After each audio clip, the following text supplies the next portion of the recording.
Hola, and welcome to Vive Nutrition Radio, the first ever Spanglish podcast where you will hear interviews with the top minds in nutrition, performance, fitness, and health in both English and Spanish. Here is your host, expert registered dietitian, Andres Ayesta, on a mission to help you take your nutrition to the next level. Hope you're ready for this. Let's dive right in.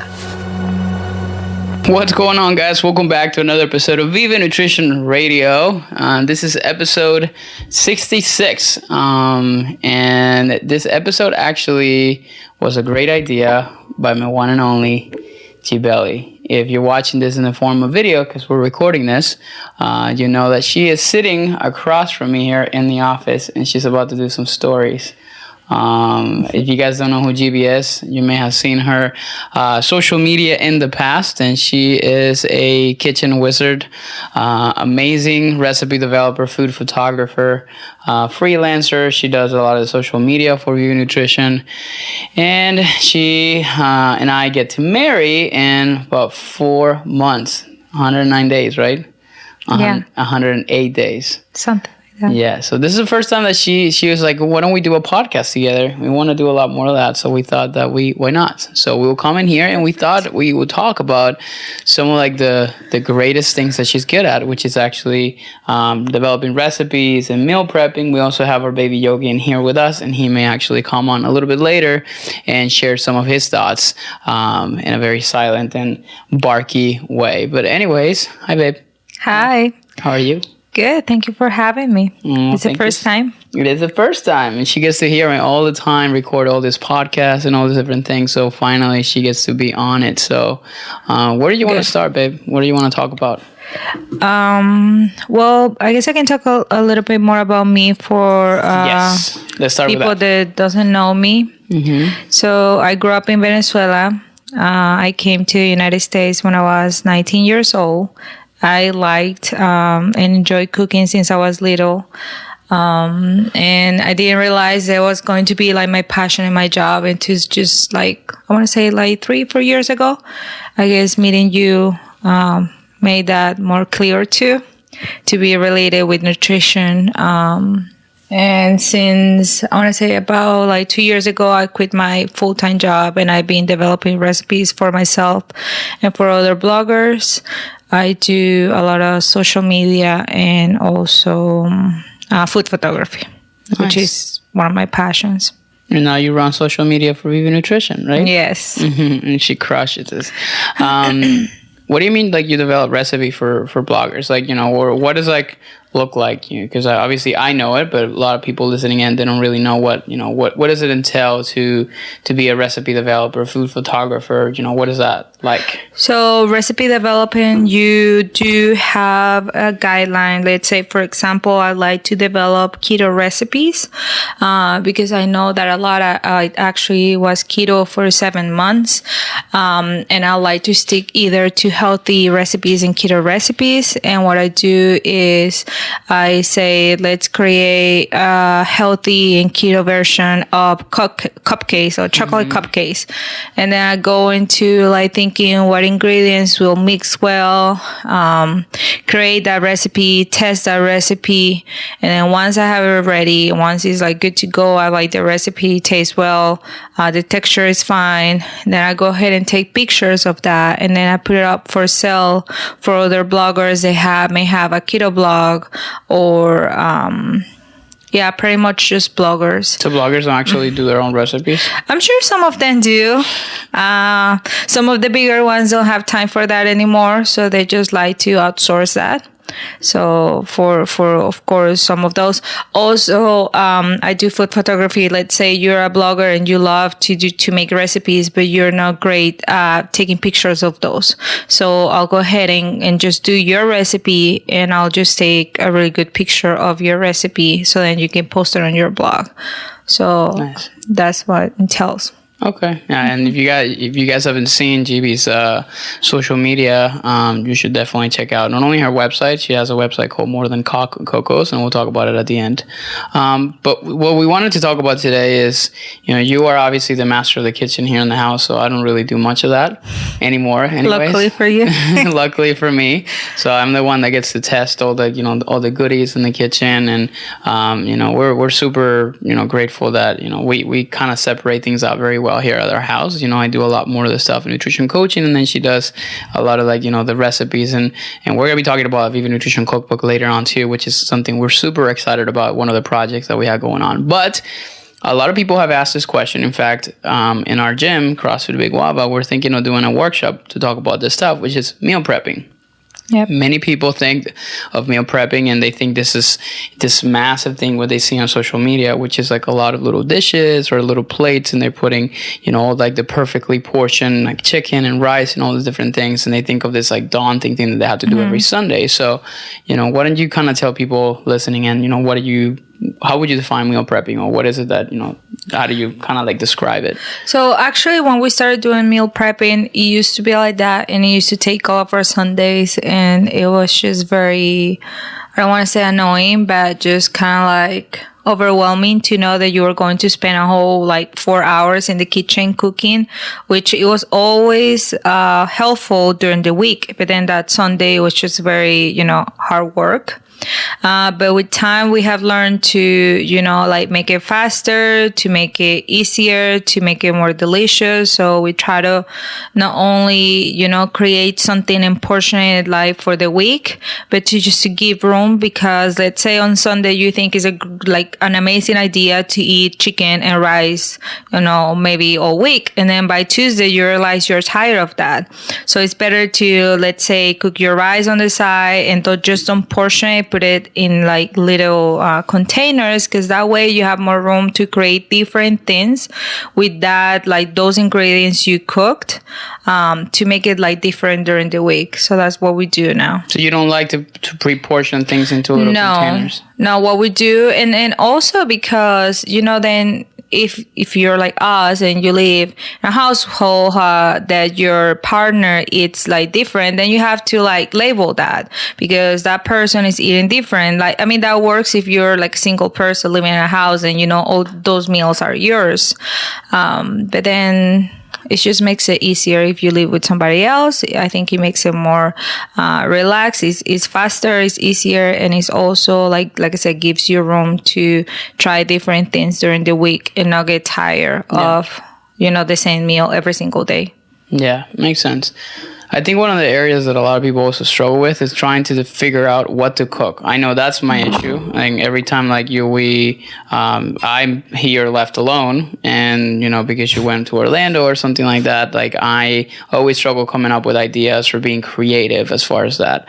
So what would you say is, I guess we can start with your source of creativity. How do you come up with your ideas? Because when, sometimes I come to the kitchen and I'm like, holy crap, how did you even come up with this? What are maybe your source of inspiration for making a dish, even something super elaborate or sometimes something super simple?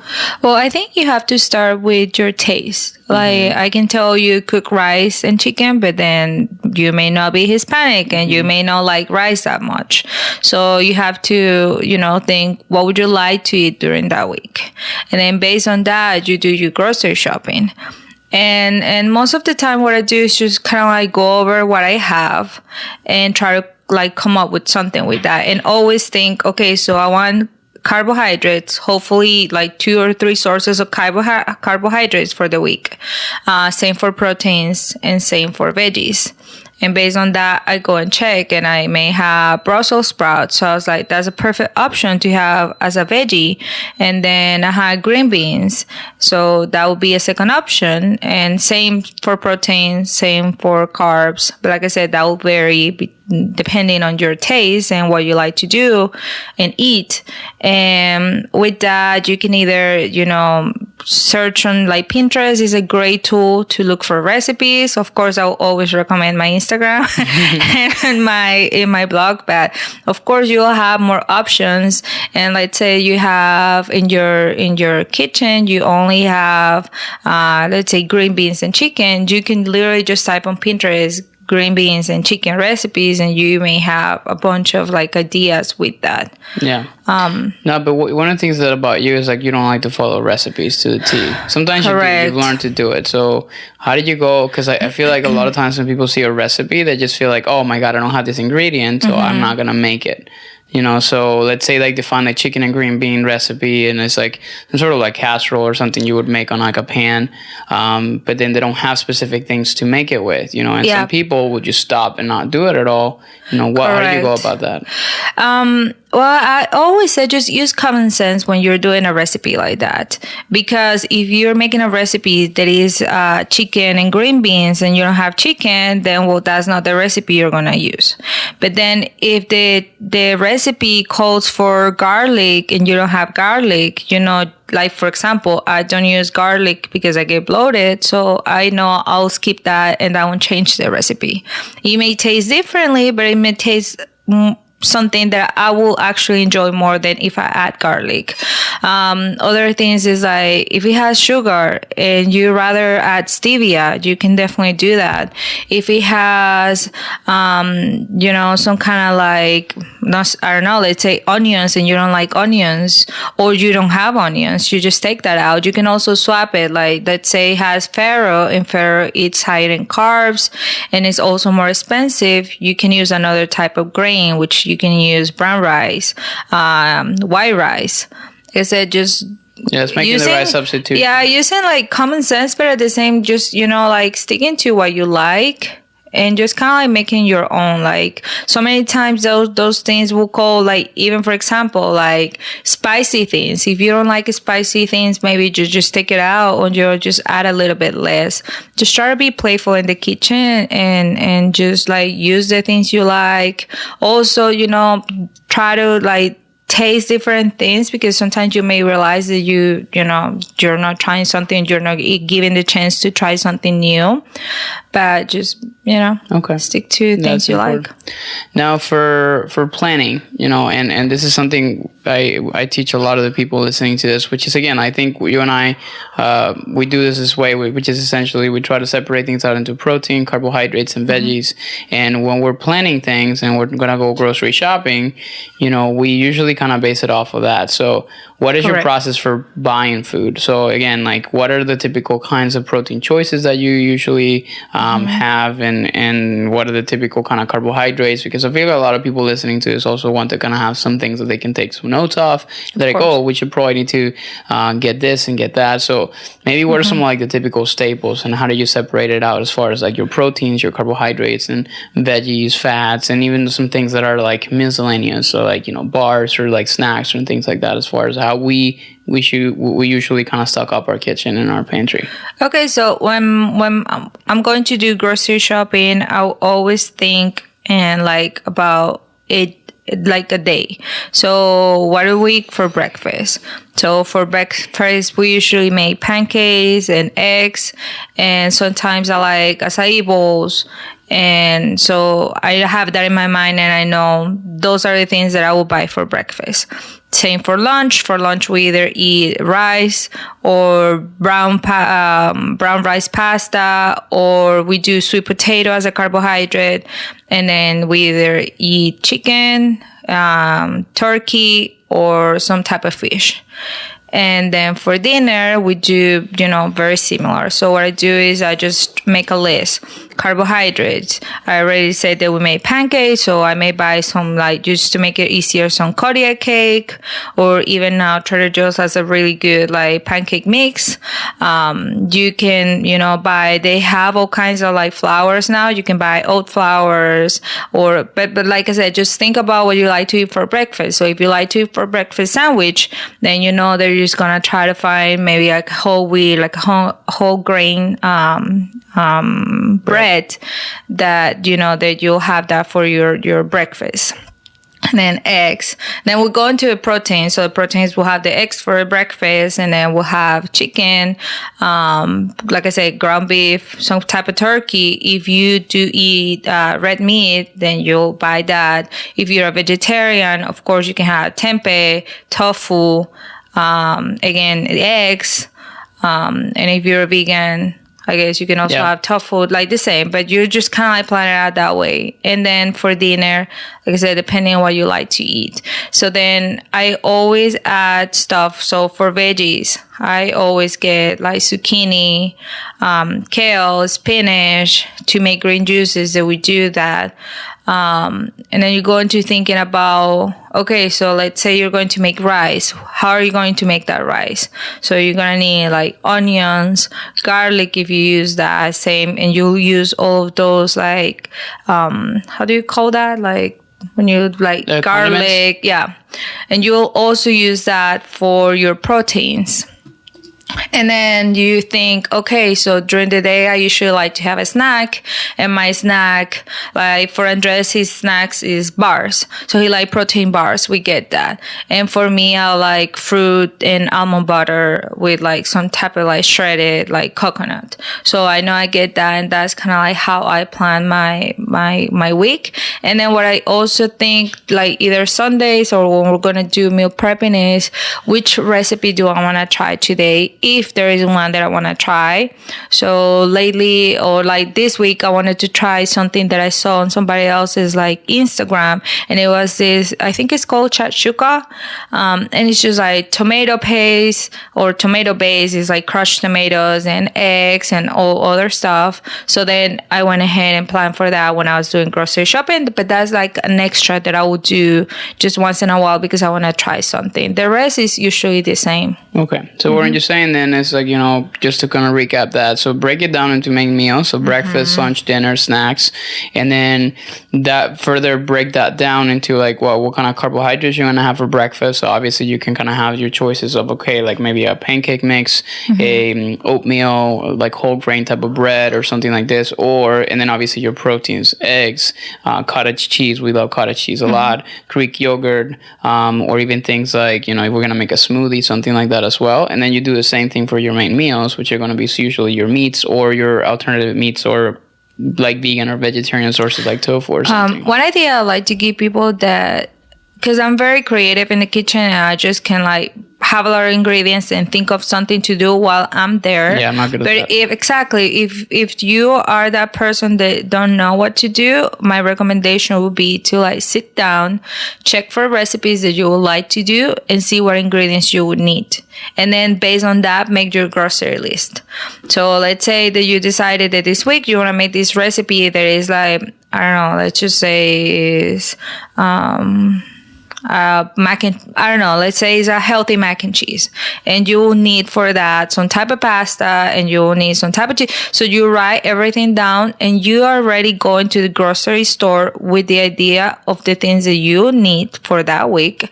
And then you already are coming home with a plan to cook everything you're buying. So you're not buying anything outside of the things that you need. And you also don't gonna get home with a bunch of groceries and kind of like think about now what. So you have a plan even before you head out of your house. So okay. And where and how would you like? Did you like to shop? What kind of places did you like to visit? And then how do you like to do it? Because we started doing a lot of like Instacart and like getting like grocery delivery, and sometimes we go places. So what's like your process for that? So I like to, just because I enjoy grocery shopping just at Trader Joe's. But if it's Trader Joe's, I'd rather go there and kind of, because they always have like new products and things. And that's actually like one of my favorite places to go grocery shopping. I think their prices are okay. Like they're no like super high and they're not like the cheapest either, but I think they're good. They have a bunch of options. They're always coming with new products. So that's my first option. If you have a Trader Joe's or anything similar. Then second to that, it's Sprouts, but we do buy everything from Sprouts online using Instacart, which is great. And it's a blessing, especially when we're coming like from a vacation and we're in the car and we just want to get home and make sure groceries are there. So that is a great option. And then Walmart, of course, because it's so, like prices are great. And like Walmart is amazing for things like protein bars. They're super like cheap there. What else is like, of course, like cleaning stuff, Walmart. If you're going to do, that has nothing to do with meal prep. But like I said, you can use Walmart, and Walmart also has an app. So you can just, I don't like going to Walmart. So I just rather have, you can either for free buy everything on their app, and then you'll just go and pick it up, and you really don't even have to get out of your car. Or if you want to pay, you can also pay a month, and then they will bring the groceries to your door. Yeah, so that's a great option. It's actually a pretty cool thing. So like we usually just buy everything, and we park in this like designated numbers, and then you just tell them on the app, and you say, for example, like we're number 5, and they come, and then you open up like the trunk or whatever in your car, and they put the groceries, you sign. It's super cool. So that's a good way if you try not to kind of go too crazy as far as like where do you gonna get your groceries and how, and then if you don't want to go in the mess of like going into a store and like dealing with all the people and all that kind of stuff. And one of the things I like about when I started doing the apps to shop, I thought I was going to spend more because I didn't have to even get out. It was just like right there in my hand, in my phone. And I actually noticed it's the opposite. I only buy what I need because I'm not browsing around the aisles, like seeing new stuff, or like, if I go hungry, I want to eat everything. So it's just easier to, you actually end up spending less if you're doing it through the app. Another cool thing that I do, especially if you use Instacart, because you can see like other stores. Like, for example, I always check the prices between Sprouts and Publix without having to, like get out of my car and go to a place. And I know, well, this is less expensive in Publix, so this week I'll buy it there. And then normally, you know what I mean? Like you can check prices between the stores without like, even leaving your house. So we have actually saved money using the app. Yeah, you do pay, of course. It's a service. I think I don't remember how much you pay monthly, but I think it's totally worth it. Yeah, especially not having the hassle to just get out of the house to grocery shopping. That's like an extra, I don't know, an hour. Yeah, you can even buy stuff from like Costco and Sam's Club. It's more expensive to do it that way because somebody's using their membership to like to go get this stuff. But it's a way that you don't even need a membership, correct? Yeah, you don't need a membership to be able to get those kind of food. So these are obviously good ways for you to be able to have convenience and then also save money because you can like browse through different options. And again, depends on what you're listening to this. So because you may be in areas where they don't have availability to have Instacart or delivery. So, but this is just obviously some options that may help you save some time, some money, and then just be more like or choose more smartly about the choices that you're putting in your cart to cook. Correct. So I think and another thing I wanted to mention about the app is that all the products that you purchase, it will keep a record of that. So next time you're going to purchase, you just have to select and you see them right there. So you don't have to be like looking for the things that you usually buy every single time you're going to an app. So it becomes like faster, and it's a really easy process to do it that way too. Yeah, that's so cool. Now, kitchen gadgets. I think like people would love to know, like, what should they have? Like, what are some of the basics? Maybe we can start off from like, these are the basic things you need to have in your kitchen, to do some basic things. Somebody maybe that is just starting off with this process. It's the beginning of the year. So maybe there's some of the listeners that are like completely oblivious to how to cook and how to do those things. So what are some of like the gadgets they need to have, and then maybe work your way up until like, okay, these are more advanced stuff, but it's amazing because of this. Yeah. So maybe we can start from the basic and now work our way up to like the most like advanced type of like stuff that we haven't, because we have a million things in our kitchen. Yeah. Well, I mean, if we talk about basic things that you would really need without like getting like fancy or having a lot of things, it's just having like pens and like, of course, your knives and things to cut. And I always recommend having good knives. Like, you have no idea how much easier it is to do everything if you have good knives, and they don't have to be that expensive. We actually got ours in Amazon, and I want to say they were like $35 for like a whole set, and they are amazing. So just, you know, go in there, read the reviews. But of course, as basic, you know, you don't need like anything fancy or a lot of things to make a meal. But I do recommend other things that, you know, kind of like change it up and make different things. Because like I say, if you're meal prepping, if you want to eat, like, for example, Andres and I like to eat at least 80% of the time of the year at home, because I know that we're, you know, what we're making, what we're adding, we actually like our food. So we prefer to do that. And if we were eating just the same every single time, of course, by like February, even before, we'll be tired. Yeah. So one of the things that it's not expensive that I think is really good to have, it will be a Spiralizer. That way you can, you know, like do noodles, which is like zucchini noodles. The one that I have, you can also do all kinds of veggies. So I do sweet potatoes, I do potatoes, I do, you know, a pumpkin. You know, you can do all kinds of like different things. So it's called a Spiralizer? Mm-hmm, like how would you describe it? So what does it do? Because there are people that may have no idea what that is. It's basically like the way I would say it's like, because there's different kinds of options, but it's essentially a way that you insert the vegetable, and sometimes like you have to turn it, and what it does is it kind of turns it into a specific cut of the vegetable. And most of the cases, it kind of looks like a pencil sharpener. Like a pencil, yeah. Yeah, it's kind of like that. So instead of a pencil, it's the veggie that you put in. Yeah, and it like comes out in different like shape and forms, exactly, depending on the blade that you use. So sometimes it's like a thicker noodle or thin, or I think it even had like curls. It depends on the one you get. You don't need anything like honestly expensive or like a big thing. I think the one that just makes like noodles is fine. I just prefer the one that you don't have to insert the veggie, because that's very limited in the things that you're going to, of course, put in there. The ones that are open, and you'll see that when you're browsing. I think it gives you room to use more like different veggies. Yeah, and it's a good way to kind of like make different options. Like, for example, like let's say that you have, we do teach like macro tracking. So let's say, and then you use this a lot.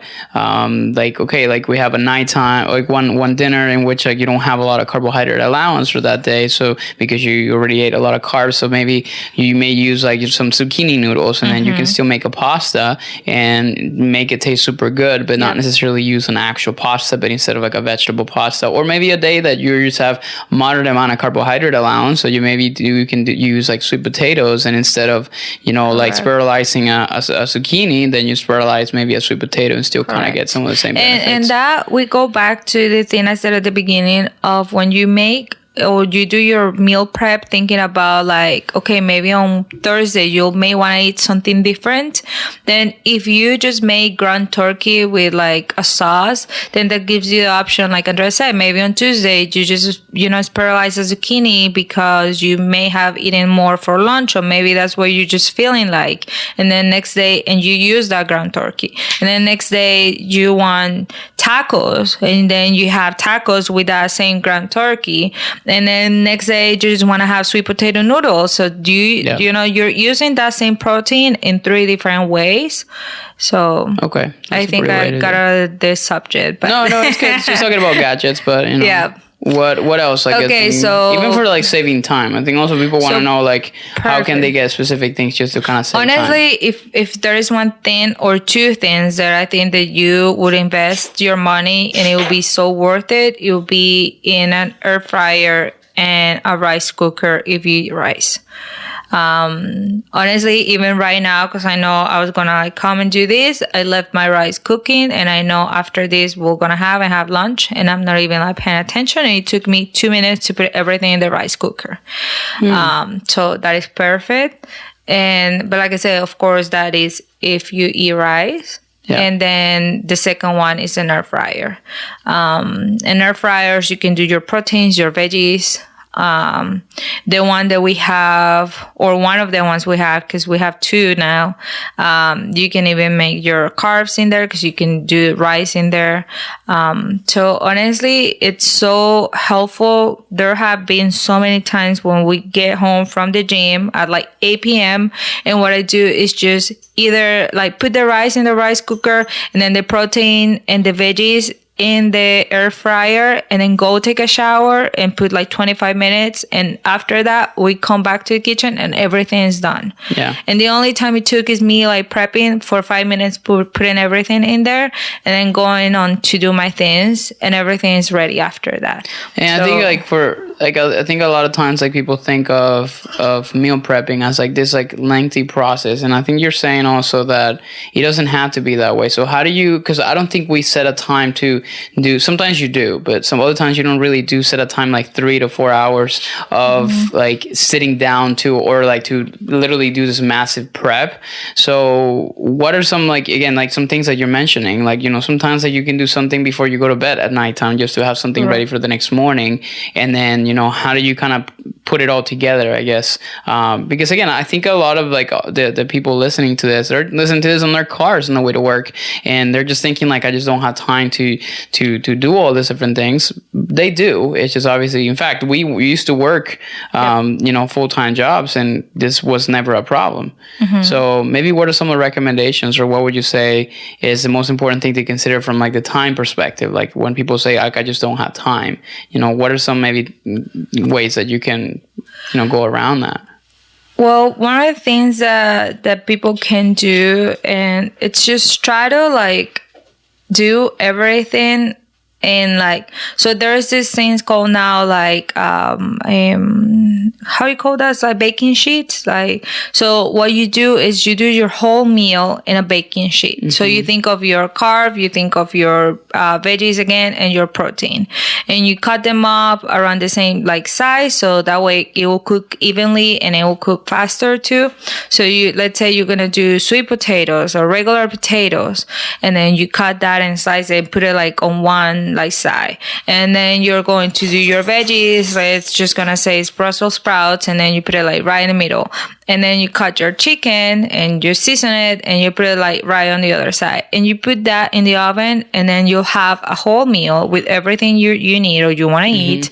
Oh, one sheet pans, I think is correct. what they call them. Yeah. And then that took like again 25 minutes, depending on the air fryer you have. You can do that there. You can put it in the oven. We actually don't use the oven like that much anymore because we have like a little one, but you have that whole meal in 25 minutes or less. And when I say 25 minutes, it's not you like 25 minutes of work. It's you like doing that for 5 minutes and then leaving it there to cook for 25 minutes while you go and do something else. Yeah. And what I always do is just do many things at once, you know, like utilize all your gadgets, like put your rice in your rice cooker if you have it, put what you can put in your air fryer if you do have that, do other things in the oven, and then multitask, right? Correct, yeah.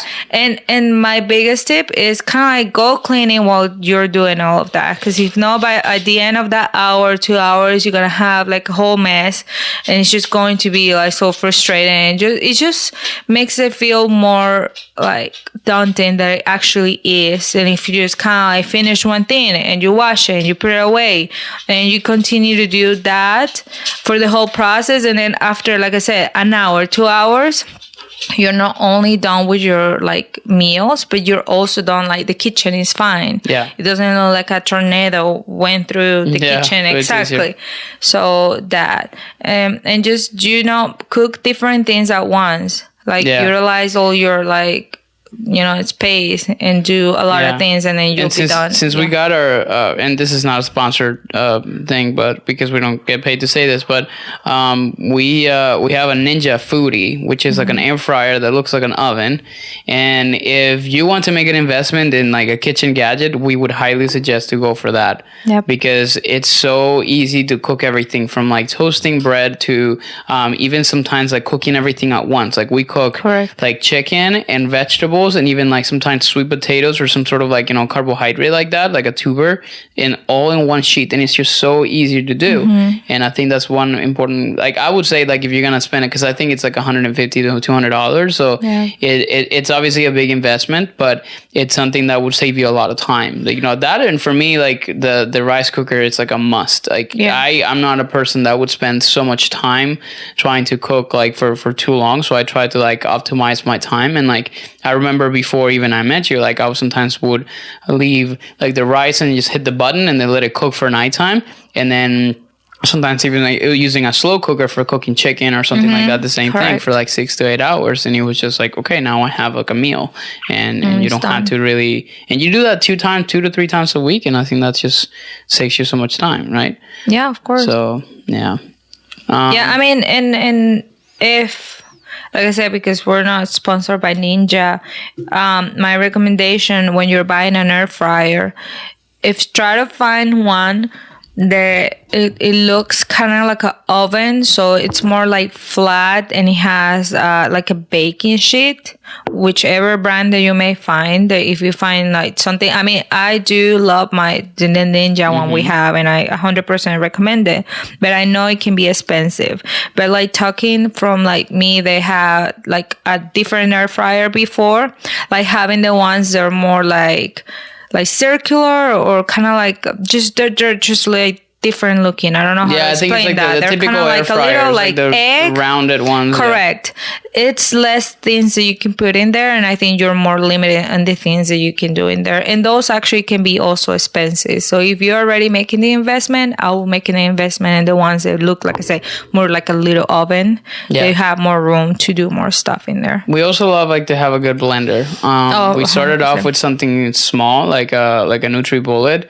We eventually upgraded to a Vitamix. A Vitamix is a much bigger investment, but it's one of those like blenders that will just blend anything pretty much. So we love to have like a lot of, like, one way that I always teach my clients, and we do apply this to ourselves, is like, what ways that we can increase the amount of vegetables that we're consuming. We don't have a juicer, for example. I don't like juicing because juicing removes a lot of important nutrients out of like, vegetables and fruit. So we like to blend, and blending, it's a way that you are bypassing one part of like the digestive process, which is going to be like mastication, but you're still getting everything from like the fruit or the vegetable. So we like to use, we love to make our signature VV Nutrition green juice. That's why I call it, because it's just delicious. And we usually add like pineapple and spinach and celery and carrots and spinach, tons of it. And we add cucumber, and sometimes we throw in some strawberries, a little bit stevia, ginger, and it's just so refreshing. It's a good way to get like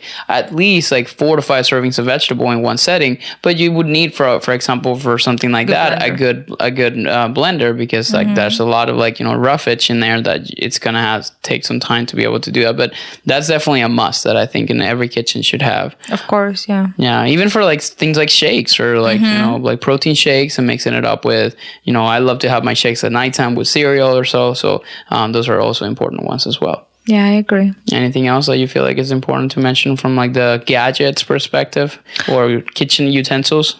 No, I think those are really good to have.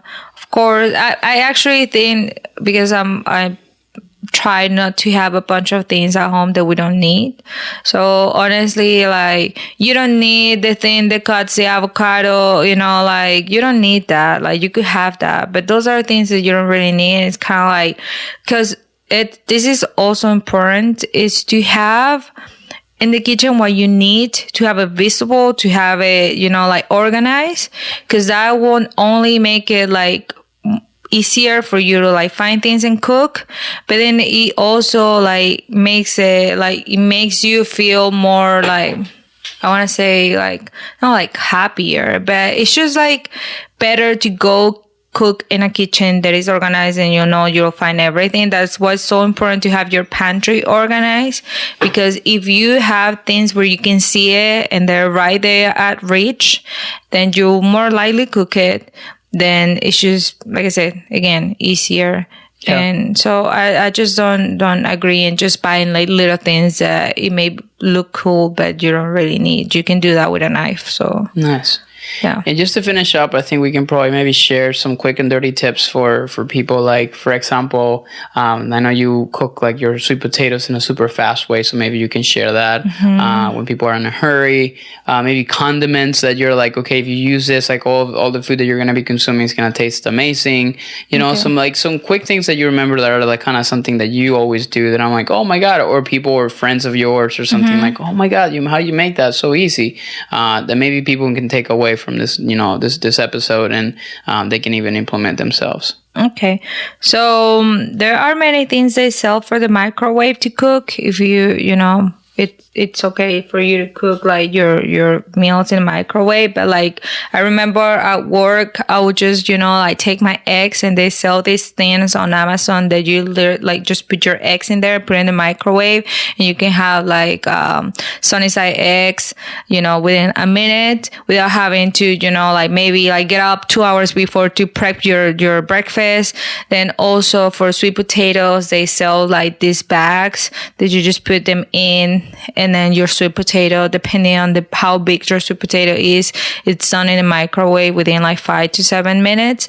And also, you don't need that bag. You can just wrap it around like paper towel, wet it, you know, making sure that there doesn't have like any holes like within the napkin, and then wet it, and then put it in the microwave again, like 5 to 7 minutes, depending on the size of the potato, and then it's done. So that's for your lunch. Sometimes I would just like cook some chicken and then bring the sweet potato with me and put it in the microwave. And then I was eating, you know, my carbs and my protein. Yeah. That way I wasn't eating like, let's say, rice every single day. I was switching it up without having to actually wake up an hour before and cooking the sweet potato. Yeah. So that's for sweet potato. Things that we use is like tortillas. We have these tortillas. They're like, I buy low carb, and I buy also, corn ones. So, you know, that they, like I said, you have maybe ground turkey or chicken or anything, you know, the protein that you want, fish, and then you want to make fish tacos, and then you have that, and you're eating something different without, again, having to spend a lot of time, you know, preparing that meal. Yeah, we'd also love the brand, again, non-sponsored by them, but G Hughes, because we like, they have like a ketchup, they have like a teriyaki, they have a barbecue, and all of them are super low sugar, so we like to use them for things like stir fry, or like, you know, sometimes like we just want to like, you know, make the chicken taste a little bit different, and, you know, so these are good ways so you can actually condiment food so it doesn't really taste as simple, and you don't have to be cooking chicken and rice every single one of your meals, but at least maybe kind of have it like a different kick or a different kind of way that, you know, we can, you know, make it taste like, you know, from that. Correct. So those are good ways to do it.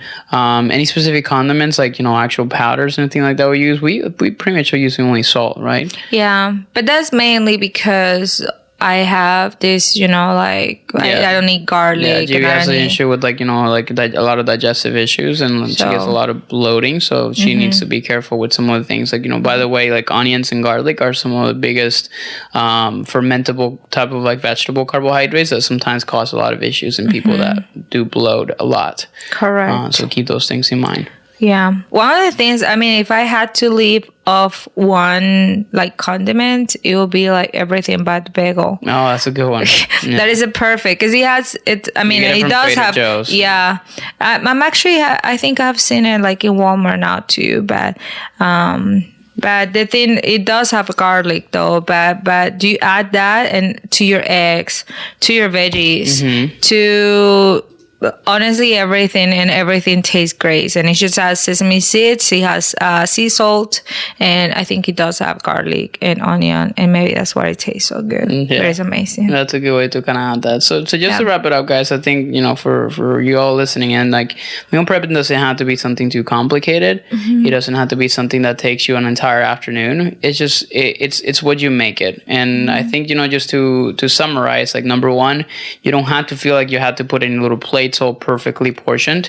That's helpful if it works for you, but then it requires more time. So what we like to do all the time is like we put it in big containers, and since we count macros in the morning of, we just try to like, when I used to work full time and I had to leave the house, and this is probably you, the only thing you had to do is just kind of put it in the container, and then you wait whatever you're going to add for that specific day. But what that actually helps you do is it helps you actually pick different things and then kind of mix and match different options. So you have a container with rice, another one has pasta, another one has like zoodles, another one has like sweet potatoes. Then you can mix and match different things, and you can kind of have a little more fun and like the kind of like, you know, food choices that you're making. But if you don't have the time, let's say you didn't really set the time to really prep all these meals, so you can still have things like you can go for plan B, or you're going to call it this way. It's going to be like maybe you're just leaving like rice cooking overnight, and then the next morning you're just putting some chicken on an air fryer and cooking it for 15 minutes. It's time. It's only an excuse. It's not really, everybody has the same amount of hours in the day. It's just how you choose to spend them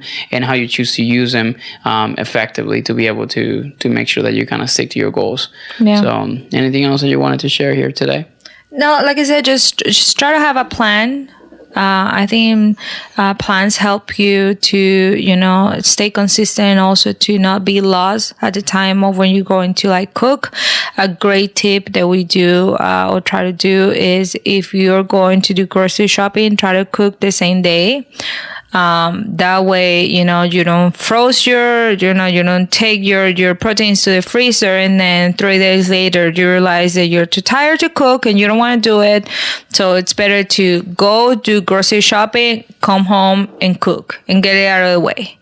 That way your veggies don't go to waste, because most likely, like I see so many people that just go do grocery shopping and then they're just tired. And I get it. It's Sunday, you want to chill, but then it's Wednesday and you realize that you didn't cook anything of the things that you purchased, and then, you know, it kind of goes to waste. So one question I forgot to mention too, for people that track macros and they look at and they kind of practice flexible eating, one question I get all the time from many people is, how do you track something that is like compounded food? So it's not just a piece of chicken, but let's say you're making that shatsuka that you're mentioning, or like a pancake that's multiple ingredients. How do you track that, or what's the process that you kind of, when you're in the kitchen, just to make sure that you track that accurately? What I do is I track everything I'm adding and then the portions after. So it kind of makes it easier, because when I cook, it's just for two. But let's say Venezuelans eat these things, there is arepas. And sometimes I add different ingredients because I want to add more fiber, because I want to add different things. So what I do is just get a bowl and measure how much corn flour I added, and just because I know I'll forget it, I'll write it down. And then I added, let's say, flaxseed, so I write down how much I added, and same for all different ingredients. And then at the end, let's say that I came out like, you know, I had 4 arepas. So what I do is I divide it. In my fitness pal, I would just create a recipe and I add all the ingredients. And then over there it says, okay, how many servings for that recipe? And I'll say, okay, 4.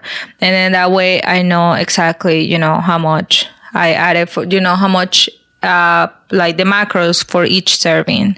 Yeah. That's how I do it. And that's how I do actually with all my recipes, because most of my recipes have the macros. Yeah. So I just count every single ingredient and add in, and then the servings. Yeah, that's the best way to do it. So you count everything separately and then you add it. So one thing that we always teach is try not to just look something up by just what you think the name of it is, because a lot of times it's not going to be very accurate. So try to create it on your own. Correct. And that's a good way to do it. And if you live obviously with somebody else that is tracking, you can send this stuff between each other. So, you know, one thing that Gb and I do is like when I track something and she's like, and we had the same food, I can text it to her. So I can, if you use my fitness pal for tracking, then you can kind of select all the multiple things that you want to send it over, and you can iMessage her those specific recipes. I don't know if it works for like Androids, but that's for at least for iPhone. And honestly, it's not so hard, because I know it may sound like hard if you have never done it or if you have never counted every single ingredient. But when I put, for example, the bowl on top of the scale, I add one thing and then I just do tare, and then I add the other thing. It's not like I have to do every single individual bowl for every single ingredient. You just keep adding, you just keep tearing your scale to have the correct, amount of each. And when I'm doing stuff in the oven, or when I'm doing stuff, I just measure how many cups I add in. It doesn't have to. I think it, and this is the one issue I had when I started creating recipes is people tend to be very they make the kitchen harder than it should be. It should be fun. If you add a little bit more tomatoes, it doesn't matter. If you add, unless it's rice. Yeah, we get it. And then, but my point is just try to have fun and don't just stress about counting every single thing to the dot, or making, everything exactly as one recipe or something says. Yeah, just to have fun. I think it's important. Cool. Yep. Well, I think those are when we're running out of time, but we always like to have and finish up any kind of conversations with some rapid fire. So you ready? Yes. All right. First question would be, what's your favorite exercise? Go.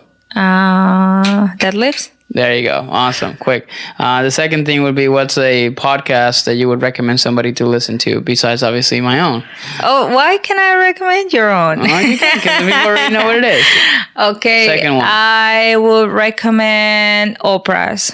I love to hear her guests all the time. Awesome. It's very empowering. TV's a huge podcaster, so she loves to listen to podcasts. All right. Number 3, what is a book that you would gift to somebody, or that everybody should have on their shelf? Book. Just think about The Alchemist. The Alchemist, Paulo Coelho. Paulo. Good. Yeah, G loves Paulo Coelho. Last one would be, if you were stranded on a desert island for the rest of your life, and you were to choose only one food to just have for the rest of existence, what would that be? Oh, that's easy. That would be cachapas. Cachapas are like a Venezuelan pancake, but it's made out of corn flour and actual corn, and then you put cheese on top of it and butter. It's super good. Yeah, it's amazing. Anyways, cool. So what do we have going up in the next few months, with Viva Nutrition? And also, how can people find you, babe? Okay, so we are in Viva Nutrition. We will be doing a recipe book that we're planning doing very soon, which I don't know which date it is. We've been saying that for a month, 2 months now. Yeah, we just need a deadline. And then if you like to see more of my recipes, you can find me on Instagram, Gb Hernandez. And then also you can go and check my blog, morethancocos.com. Awesome. Cool. Well, thank you so much for being here today and sharing your knowledge and your beauty. Obviously, we're doing this and we're recording in video, so maybe you're watching this way. So maybe we'll do it again soon. And thank you guys so much for tuning in on TV Nutrition Radio. We'll see you guys next week. Okay. Bye. Hey, thank you so much for listening to another episode of Viva Nutrition Radio. I wanted to ask you a quick favor. If you enjoyed this episode, or if you're enjoying the podcast altogether, make sure you subscribe and leave us a review so we increase our visibility and we continue to reach more people and change their lifestyle through nutrition, performance, fitness, and health. Thank you guys so much, and I'll see you guys on the next one.